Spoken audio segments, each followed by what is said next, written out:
Hi friends, welcome to my YouTube channel. आज मैं अपने देश के प्रधानमंत्री नरेंद्र मोदी की बायोग्राफी शेयर करूंगा।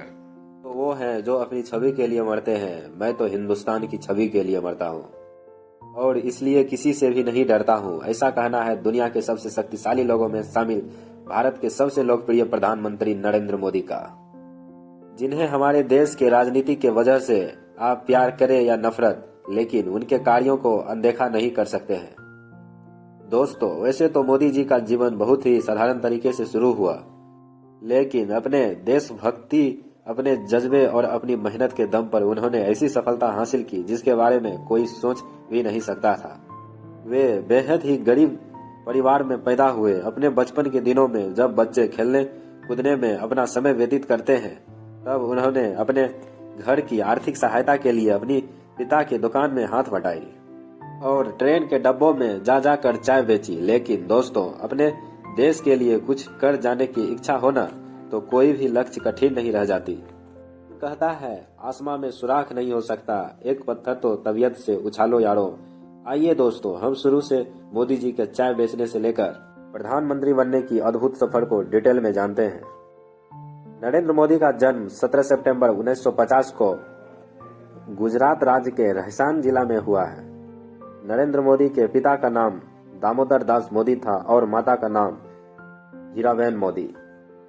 जन्म के समय उनका परिवार बहुत ही गरीब था और वे एक छोटे से कच्चे मकान में रहते थे। मोदी अपने माता पिता के कुल 6 संतानों में से तीसरे पुत्र थे।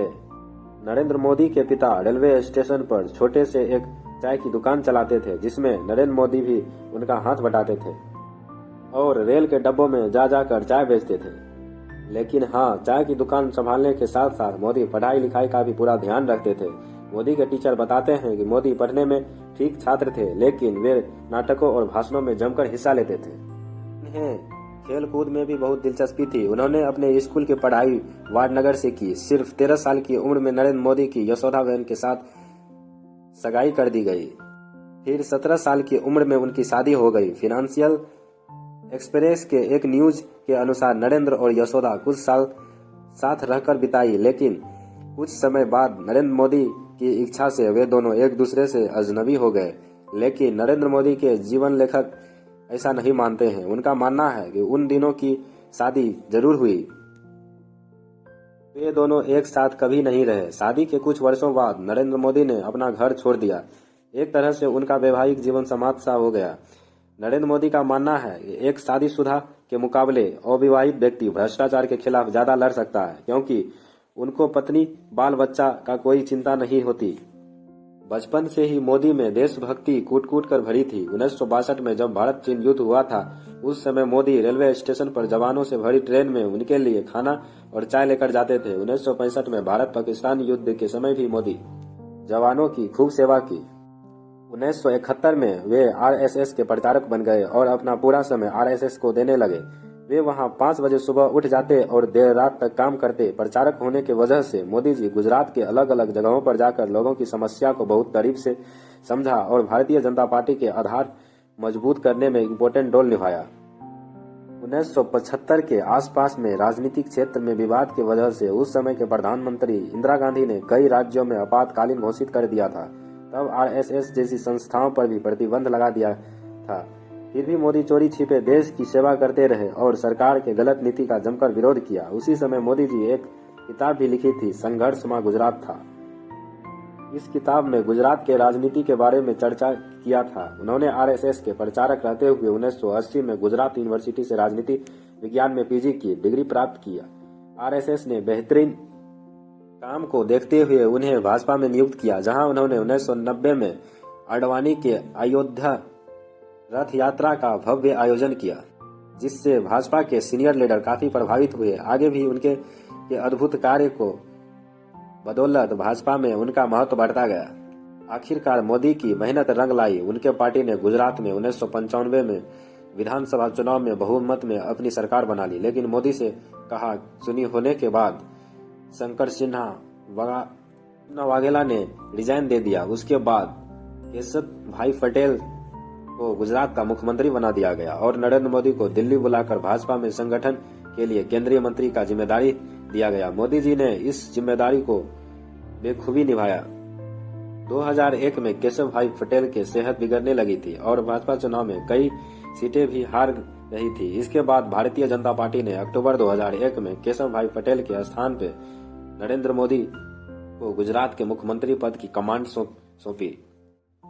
नरेंद्र मोदी ने अपना मुख्यमंत्री का पहला कार्यकाल 7 अक्टूबर 2001 से शुरू किया। इसके बाद राजकोट विधानसभा चुनाव लड़ा, जिसमें उन्होंने कांग्रेस पार्टी के आश्विन मेहता को बड़े अंतर से मात दी। मुख्यमंत्री पद पर रहते हुए मोदी ने बहुत अच्छे तरीके से अपने कार्यों को संभाला और गुजरात को फिर से मजबूत कर दिया। उन्होंने गांव-गांव तक बिजली पहुंचाई, टूरिज्म को बढ़ावा दिया। देश में पहली बार किसी राज्य के सभी नदियों को एक साथ जोड़ा गया, जिसमें पूरे राज्य में पानी की प्रॉब्लम सॉल्व हो गई। एशिया के सबसे बड़े सोलर पार्क का निर्माण भी गुजरात में ही हुआ।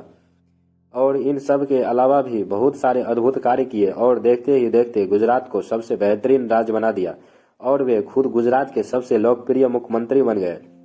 लेकिन उसी बीच मार्च 2002 में गुजरात के गोधरा कांड से नरेंद्र मोदी का नाम जोड़ा गया। इस कांड के लिए मोदी प्रशासन को जिम्मेदार ठहराया गया और फिर कांग्रेस सहित अन्य विपक्षी दल उनके इस्तीफा की मांग की। दोस्तों, गोधरा कांड में 27 फरवरी 2002 को गुजरात के गोधरा नाम के शहर में रेलवे स्टेशन के साबरमती ट्रेन के S6 कोच में आग लगाए जाने के बाद 59 लोग की मौत हो गई, जिसके बाद पूरे गुजरात में सांप्रदायिक दंगे होने लगे।